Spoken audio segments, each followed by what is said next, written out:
There's rumor of a Dirty Dancing sequel. When they offer me $10 million for the sequel, which I wish I'd taken. Is this true? I don't know. Before the world lost, Patrick Swayze, the beloved star, peeled back the glittering facade of Dirty Dancing to reveal a truth few were prepared for. Beneath the swoon-worthy romance and legendary choreography lurked bitter clashes, personal demons, and a pressure cooker environment that pushed him to the brink. She taught you to dance. Yeah, she taught me what the meaning of discipline. You can't expect things to be handed to you on a silver platter, that you gotta work for it. Injuries were hidden, tempers flared, and not everyone made it through unscathed. For years, the set was mythologized as a dreamy escape. But Swayze's final words exposed a far darker reality. It's time to hear his truth. Let's pull back the curtain. The untamed journey of Patrick Swayze. Some lives don't begin, they erupt. Patrick Swayze's life wasn't crafted gently with time and tools. It exploded into rhythm, light, and fierce expectations. Long before the movie posters, before the iconic sway of hips in a lakeside lodge, there was Houston, Texas. August 18th, 1952. A boy was born to a woman who ruled a dance studio like a kingdom of motion. Patsy Swayze didn't merely teach dance, she sculpted warriors from music and muscle. Patrick wasn't spared. As her son, he wasn't handed a gentle path. He was hurled into it. From the moment he could stand, he was training. In ballet, jazz, even figure skating. While other kids played baseball, Patrick pirouetted. While other boys learned to shoot hoops, he learned to leap. But don't confuse him with fragility. He had fire, and fists, and fury. At school, he played football with the same intensity he brought to the stage, dreaming of college scholarships and touchdowns.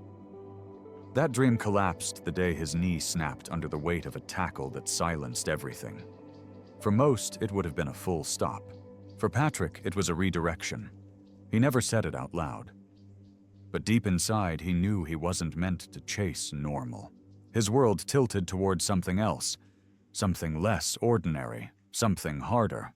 While his peers wrestled with algebra and college choices, Patrick was walking into martial arts studios, throwing kicks in one breath and practicing ballet plies in the next. It was rage, confusion, ambition, all colliding. He called it his self-deprecating anger.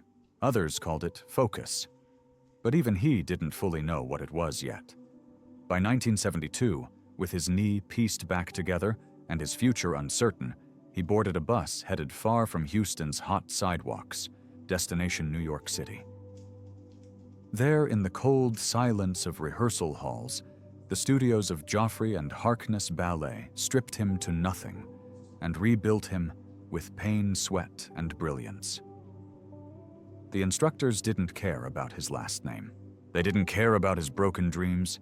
They cared only about the fire in his feet, and he gave them that. There was one moment whispered about in artist circles that could have changed everything. Choreographer Elliot Feld envisioned a dance partnership between Swayze and the legendary Mikhail Baryshnikov. Patrick was meant to ascend with the stars until that knee again betrayed him. Reconstruction surgery shattered that dream. But not the man. What would have broken others simply made Patrick shift paths again, this time towards something more dangerous. The stage, then the screen. His first gigs were quiet, even cheesy. He danced for Disney. He appeared in Grease on Broadway, wearing the leather of Danny Zuko, in yet another borrowed spotlight. But he owned it always. Audiences leaned forward. Something about him was different.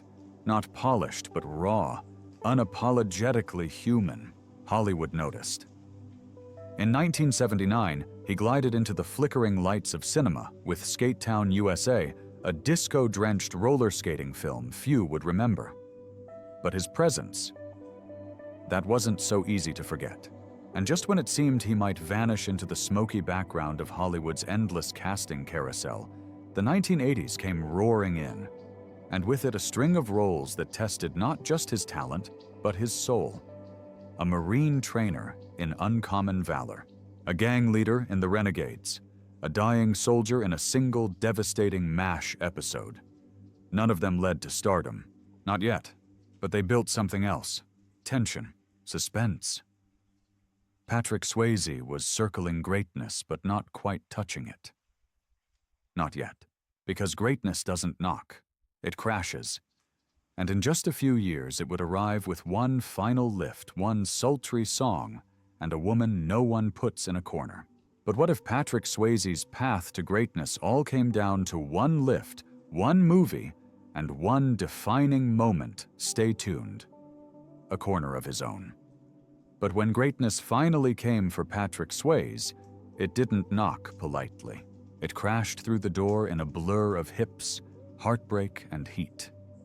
It arrived in the form of a film no studio believed in. Dirty Dancing was meant to be a quick flick of filler for the shelves, not a legend. The budget was small, the expectations even smaller. Yet something in that script, in that world of forbidden dances and summer secrets, lit a fuse inside Patrick that no one could extinguish. He became Johnny Castle, brooding, magnetic, and smoldering with intensity. But he didn't just play Johnny. He was Johnny, the quiet strength, the raw sensuality, the ache of someone trying to matter in a world that keeps reminding him he doesn't. He carried the role with the weight of his own past, the ballet discipline, the bruises of rejection, the knee that never fully forgave him. Every lift, every glance, every step with Jennifer Grey was more than choreography. It was memory. And when the now iconic line, "Nobody puts baby in a corner," escaped his lips, it wasn't just a moment in the script. It was a declaration for Johnny, for Patrick, for every artist who'd ever been overlooked. Audiences didn't just watch the film, they devoured it. Theaters buzzed. Videos flew off shelves. And a song Swayze had co-written years earlier, "She's Like the Wind," suddenly became a top 10 hit. Radio stations played it on loop. Fans memorized the lyrics. The boy from Houston who once dreamt of scholarships and skates now ruled the airwaves and screens. But Patrick never stopped moving. He didn't ride the wave, he chased the next one. In 1990, he took a sharp turn away from dance and into the ethereal realm of love and loss. Ghost wasn't just a film. It was an experience. It tapped into something ancient and aching. The fear of death, the grip of love, the hope that something survives. As Sam Wheat, Patrick was tender, tragic, and unforgettable. Opposite Demi Moore and Whoopi Goldberg, he played a man already dead, desperate to protect the woman he loved. The famous pottery scene became etched in pop culture forever. And for the second time, he was nominated for a Golden Globe. But more than awards, Ghost gave him something different. Validation. He wasn't a one-film wonder. He wasn't just a dancer. He could make people believe in the unseen. 1 year later, he dove into Point Break, unleashing his thrill-seeking alter ego as Bodhi, the Zen surfer criminal. Patrick pulled off skydives, surf scenes, and wild-eyed speeches that blended philosophy with adrenaline. He didn't act fearless. He was fearless. Many of the stunts were his own.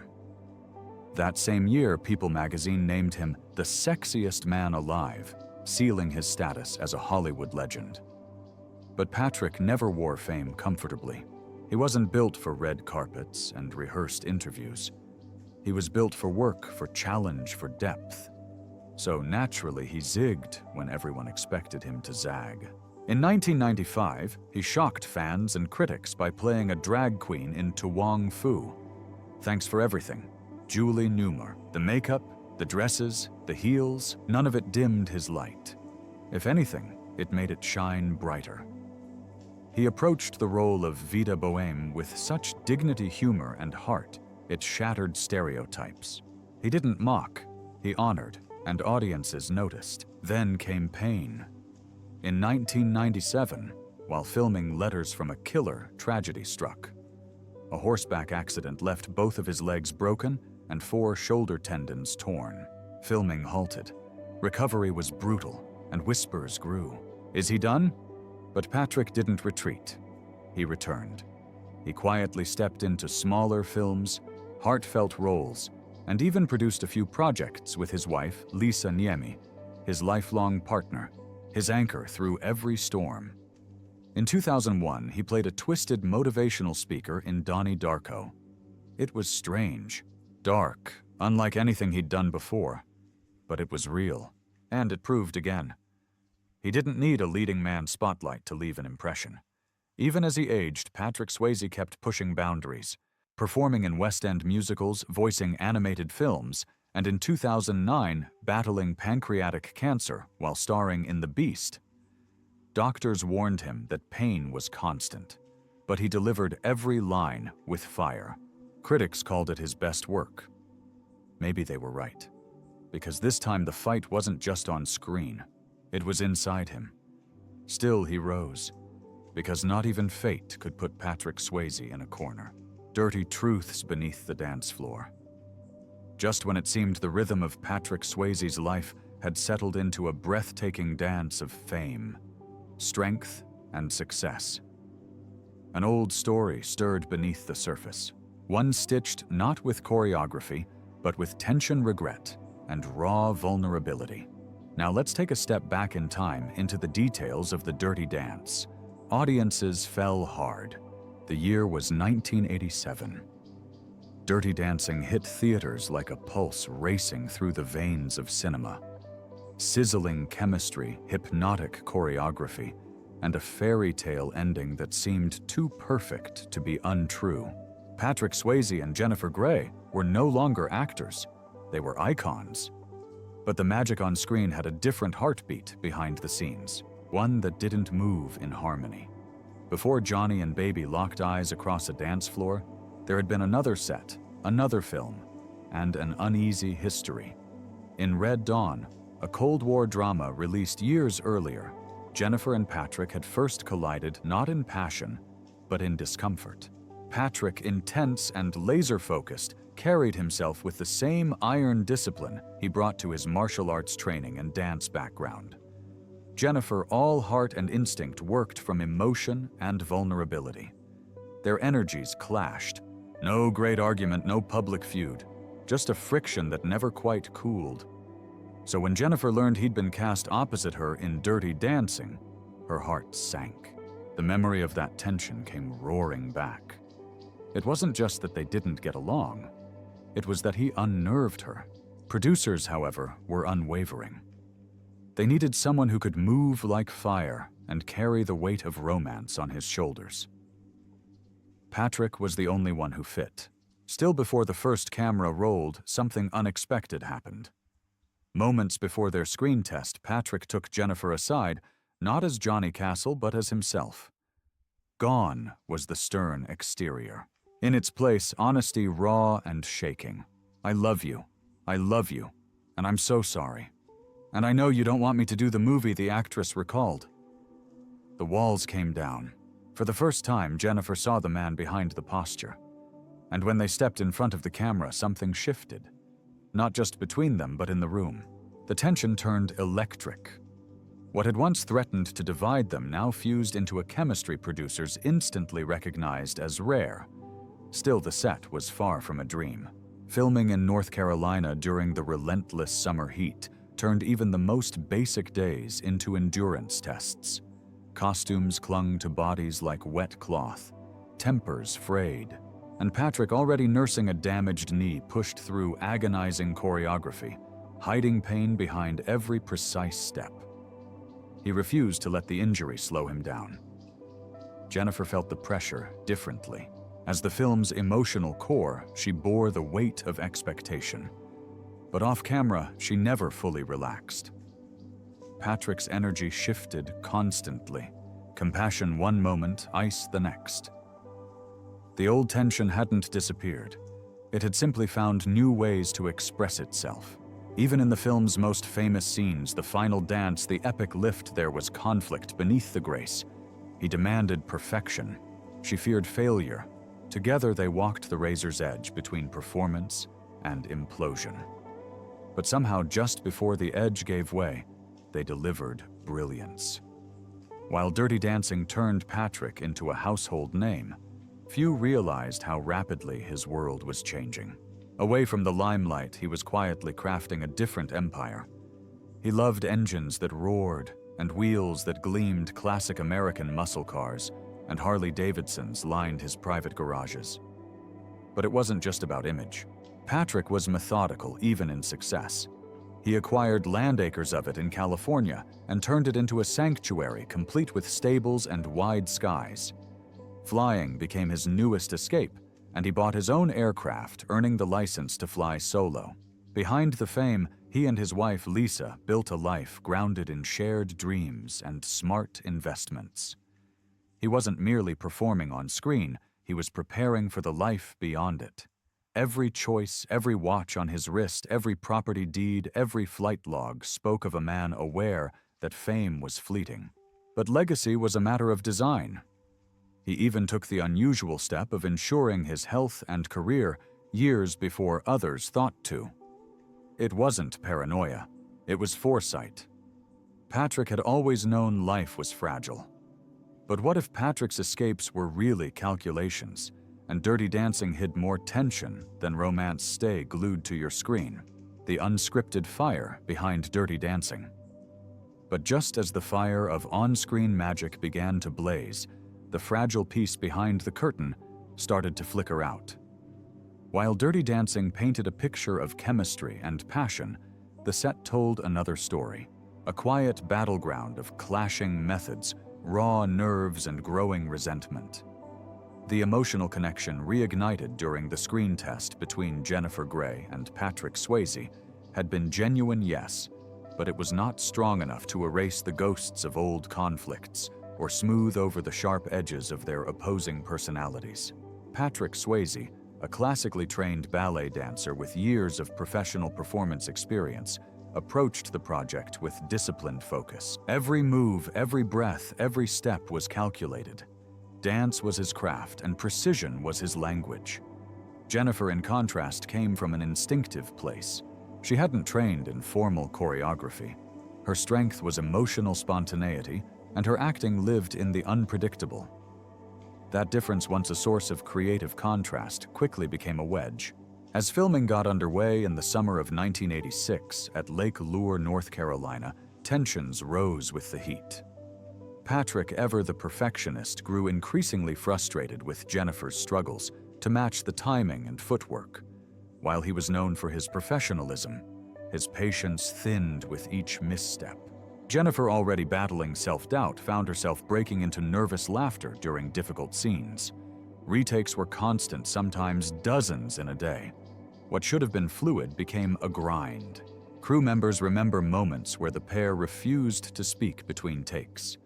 They'd glare in silence until the director called action, at which point the two would transform, falling seamlessly into Johnny and Baby. But the intensity wasn't all acting. The emotions were real, simmering just beneath their lines and steps. It wasn't merely performance. It was a fragile balancing act between love and loathing. Their rehearsals were tense. Patrick focused on perfecting the choreography, often corrected Jennifer's movements. To him, it was teamwork. To her, it felt controlling. She feared being overshadowed, wanting to contribute, not just follow. With production moving fast, emotions were pushed aside. What emerged wasn't harmony, but a quiet clash, his precision versus her emotion. Patrick's intensity often felt overpowering, and Jennifer, rather than challenge it, withdrew. Ironically, that very tension fueled their on-screen chemistry. When Baby appeared unsure around Johnny, it was often genuine. And still, amidst the friction, something astonishing happened. There was one scene that embodied everything, the iconic lift in the final dance. By now, the tension between Patrick and Jennifer had reached its peak. The choreography was demanding, the emotional stakes were high. Jennifer's trust in Patrick had been tested again and again. Her body was tired, her spirit frayed. And yet for that moment, just that one, they broke through. It wasn't clean. It wasn't perfect in rehearsal. But when the camera rolled, something aligned. Patrick's strength steadied her fear. Jennifer's vulnerability softened his edge. She ran, jumped, and he caught her. Not just in the air, but in a fleeting, miraculous second of trust. It became the defining moment of Dirty Dancing, a symbol of both surrender and support. What no one saw was the chaos it took to get there. The emotional minefield beneath the music, the unspoken battles behind the smiles. It's no wonder the film resonated so deeply, because the truth is, love like dance isn't about perfect steps. It's about falling and hoping someone's there to defeat, to catch you, the tension beneath the lift. But just as the film's cinematic magic reached its peak, what unfolded behind the scenes was anything but graceful. The fragile truce between Jennifer Grey and Patrick Swayze had already begun to unravel the moment Dirty Dancing shifted from casting rooms to the camera floor. The tender apology that once seemed to bridge their differences now felt like a distant echo. What remained was a storm of clashing methods, bruised egos, and a race against time. The camera may have captured heat and intimacy, but off-screen the relationship between the leads ran cold. Patrick Swayze was precise to the bone, a disciplined ballet dancer whose professional career had taught him that every movement was a promise, not a suggestion. Jennifer, on the other hand, leaned on instinct. Her talent came from an emotional core, not from 8 counts and clean footwork. She wanted to feel her way through the role. He wanted structure. Their artistry pulled in opposite directions, and it showed. Filming days stretched on as take after take crumbled under the weight of awkward interactions. Patrick's intensity didn't mesh well with Jennifer's fragile vulnerability. Scenes that should have wrapped in a few hours extended into the night. She'd miss steps, break into nervous laughter, or flinch at his touch. To her, it was nerves. To him, it was inefficiency. Crew members often whispered that they would barely speak before scenes and barely look at each other once the director called cut. Yet somehow, every ounce of their off-screen frustration seemed to explode into on-screen electricity. When Johnny scolded Baby, the sharpness wasn't scripted. When Baby hesitated in his arms, it wasn't a performance. It was real. The tension audiences loved was born of discomfort, not desire. The Hungry Eyes montage was one of the toughest scenes to film, with Jennifer anxious and giggly during a moment that demanded intimacy and control. Patrick, frustrated by her repeated laughter, saw it as sabotage, while she couldn't help it. But director Emile Ardolino kept the cameras rolling, and the raw, unscripted moment became one of the film's most genuine. Still, the tension that had been building for weeks finally met its most demanding test during the film's climactic lift scene. The lift, immortalized in posters parodied endlessly and adored by fans, was far more than a flourish of choreography. It was a test of trust. Jennifer had never once rehearsed the move. Her fear of being dropped ran deep, and no amount of coaching could coax her into practicing it ahead of time. Swayze, wired for repetition and perfection, couldn't understand her hesitation. He trained for exactness. She leaned on feeling. The entire crew knew they only had one shot. The stakes were high, the cameras rolled, Jennifer ran. Patrick caught her. And in that breathtaking moment of vulnerability and strength, the lift happened. Just once, just perfectly, without rehearsal, and under the weight of all the emotional baggage they carried. It was a moment carved out of tension, held together by adrenaline, and caught forever on film. But not everything was resolved in that final lift. What Jennifer never revealed, at least not at the time, was the emotional toll behind the mask. Something happened during filming, something she carried quietly for years. It wasn't about a missed cue or a difficult partner. It was about being a young woman in a high-pressure world, trying to find her voice in a space where control wasn't always shared. Behind the scenes of Dirty Dancing was not just a romantic story being told. It was a battle between instinct and discipline, spontaneity and structure, fear and trust. And somehow, out of all the cracks and conflicts, they created something timeless. But what if that iconic final lift masked deeper battles, silent struggles Jennifer and Patrick never truly left behind? Stay glued to your screen. What Patrick Swayze revealed about the truth behind Dirty Dancing. And just as the applause from Dirty Dancing echoed across theaters worldwide, Patrick Swayze quietly began telling his side of the story. A truth buried beneath the film's polished perfection and glittering legacy. To the world, Patrick was a storm wrapped in grace, commanding charismatic and effortlessly smooth. But behind the curtain, he was something more complex. What unfolded on set was not simply movie making. It was a battle of trust, a clash of styles, and a test of patience that shaped him in ways few ever knew. Patrick, molded by years of rigorous ballet and stage performance, arrived on the Dirty Dancing set with high expectations and a professional fire honed since childhood. His mother, Patsy Swayze, was a fierce choreographer who had trained him to respect the discipline of dance like sacred scripture. His every movement came from muscle memory and emotional precision. But Dirty Dancing wasn't a traditional dance film. It was about chemistry, heat, and chaos was exactly what he got. From the very beginning, Patrick knew the role of Johnny Castle would challenge everything he had been taught. Johnny wasn't refined. He wasn't polished. He was real, raw, grounded. Patrick had to strip back the elegance he was used to and let instinct take the lead. That wasn't easy for a perfectionist. The struggle to loosen his control became even more complicated by the unpredictable energy between him and co-star Jennifer Grey. Though their screen chemistry sizzled, Swayze didn't pretend things were perfect behind the scenes. Years after the film's release, he admitted in interviews that he often grew frustrated with Jennifer's emotional process. She laughed when she got nervous sometimes, uncontrollably. And Patrick, laser-focused on getting the scene right, didn't always understand that vulnerability. He later confessed that the infamous scene where Johnny runs his hand down Baby's arm, causing her to break into giggles, wasn't scripted at all. He was annoyed. She couldn't stop laughing. But somehow the moment worked. The director left it in. It became iconic. Then came the lift, the moment that made movie history.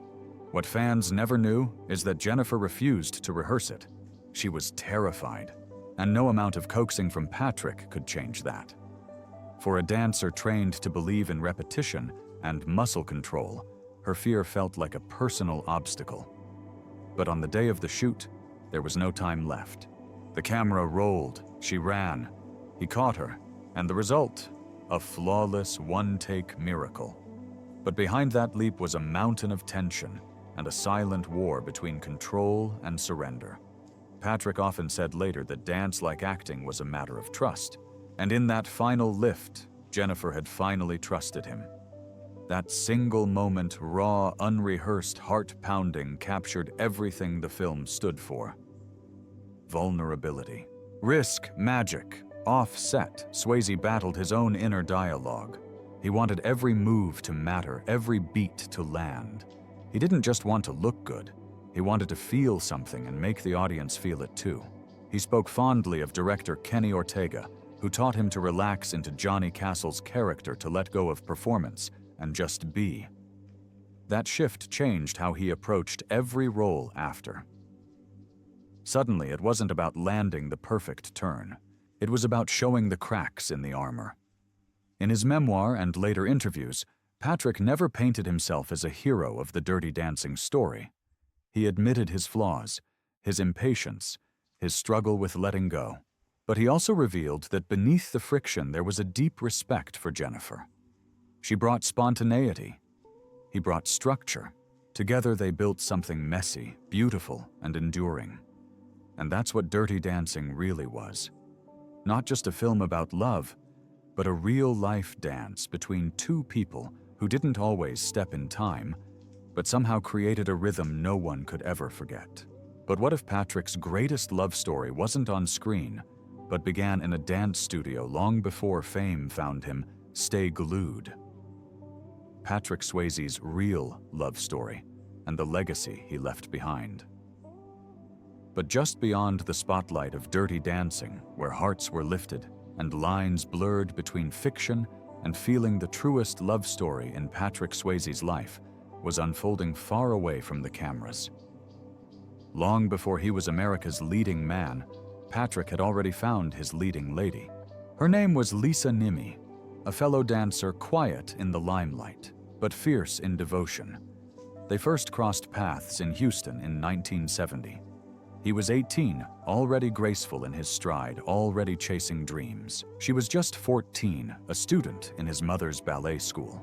What began in silence slowly blossomed into a bond that would outlast fame, grief, and even time itself. By 1975, they were married not just as husband and wife, but as creative soulmates. Lisa wasn't just standing behind Patrick, she stood beside him. They danced together, filmed together, built businesses, bought horses, flew planes, and wrote their own scripts, both on and off screen. In Hollywood, their love was an anomaly. No scandals, no distractions, just two people choosing each other every day.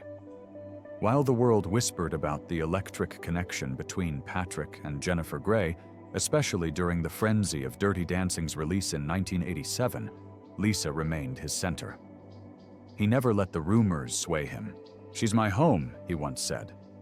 It was the kind of love that didn't need headlines. It just endured. But even fairy tales have shadows. In the 1990s, Patrick's world was rocked by personal loss. In 1994, his father Jesse passed away. 2 years later, his sister Vicky died by self-harm. The double blow sent him spiraling, and for a while, alcohol became his escape. The man known for strength and discipline unraveled, but Lisa, always steady, pulled him back from the edge. The only thing missing from their story was a child. Patrick had quietly longed to be a father. There were whispers of a miscarriage early in their marriage, a grief neither of them confirmed. But every time the question came up in interviews, Patrick would pause, his voice faltering. It was clear some wounds are too deep for words. Then came the diagnosis. In 2008, he was told he had stage 4 pancreatic cancer. The odds were brutal, but Patrick faced it like he did everything head-on. Even as the disease spread, he kept working, filming the TV series The Beast while undergoing treatment. Lisa was at every doctor's visit, every sleepless night. Every step she became his nurse, his comfort, his quiet warrior. Patrick passed away on September 14, 2009, in Los Angeles. He was 57, but in the months before his death, he found peace in small things. Sitting by the window of their New Mexico ranch, watching the wind pass through the trees, sometimes writing poetry, always with Lisa close by. His final words to a friend were simple. "Lisa was my miracle." She never remarried. And though the world remembers Johnny, and baby Lisa remembers the man who danced with her through decades, through pain and celebration, through silence and storm.